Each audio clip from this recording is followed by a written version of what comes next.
Friends মই আচলতে camera ধৰি আছিলোঁ আপোনালোকৰ সন্মুখত মোৰ মুখখন দেখুওৱা নাছিলোঁ মই বৰ্তমান এতিয়া মুখখন দেখুৱাইছোঁ এটা কাৰণত কথাটো হ'ল কি আপোনালোকক দেখুৱাই আছিলোঁ যিটো ৰাণীৰ কপিলিত আমি যোৱা নাই কপিলিৰ সন্মুখেৰে যিটো ৰাস্তা গৈছে এই ৰাস্তাটো ক'লৈ গৈছে কেনেকৈ গৈছে ক'লৈকে গৈছে সেইটো আমি দেখুৱাবলৈ ওলাইছিলোঁ কিন্তু গৈ আমি শেষ কৰিব নোৱাৰিলোঁ কিয়নো আপোনালোকে ভিডিঅ'টো দেখা পাইছে কাৰণ ভিডিঅ'টোত আপোনাৰ এটা জানৰ নিচিনাকৈ আছে সেই জানৰ নিচিনাকৈ আছে আৰু সেই জানটো আপোনাৰ এনেকুৱা লাগিছে যে আমাৰ যেনেকুৱা কি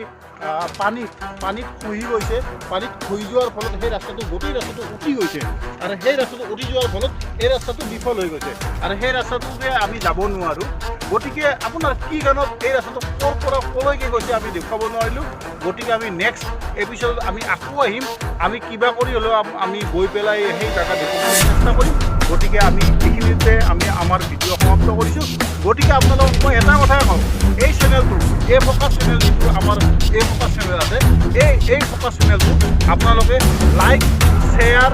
আৰু ছাবস্ক্ৰাইব কৰিবলৈ নাপাহৰিব এইখিনি আপোনালোকলৈ আমাৰ বিনম্ৰ অনুৰোধ কাৰণ আমি এই ফ'কাছৰ জৰিয়তে আমি বহুত কিবা কিবি আমি আপোনালোকক দেখুৱাবলৈ সক্ষম হ'ম ধন্যবাদ।